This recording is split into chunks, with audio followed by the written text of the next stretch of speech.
a lot of exit velo from it. And I want to break it down because it's so unique.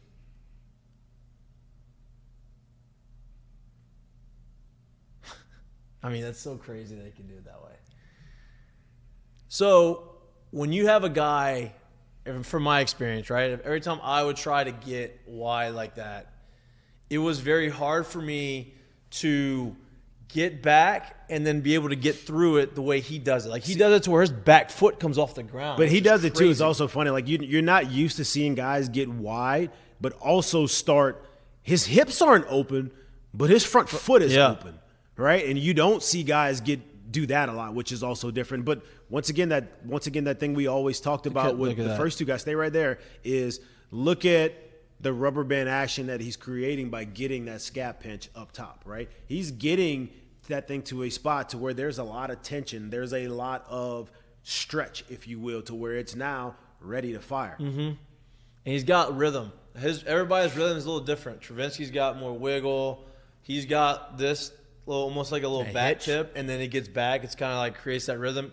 As long as you get to where you need to get to, I don't care how you get it. I mean, talk about Gary Sheffield did all that stuff. Like, I guess, look, I don't like to sound like I'm picking on the kid because I'm not. But even with Hayden, even with Tommy in a wide spot, you can still see Tommy make a move almost to where when he starts to load, there is a backfield that feels like he's holding something. And it almost was like Brady had kind of like an up and down and fall. I don't want to say fall. It's not even much of a fall because he doesn't have a leg kick. But there's like a little bit more of a hold with the lower half. Yeah.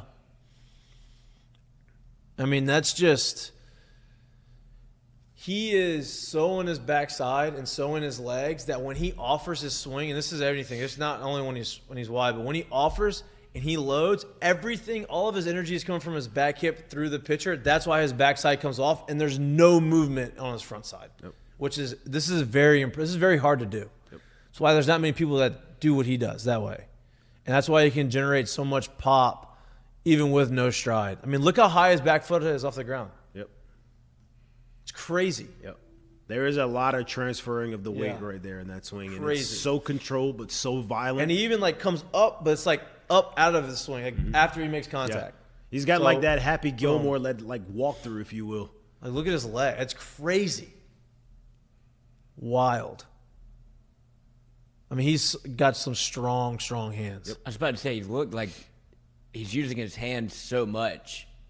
You know, he's feels just like so he knows connected. exactly where he is in the He's swing. so connected body-wise that it allows his hands to just really, really work free. And it's impressive what he can do. Yeah, I mean –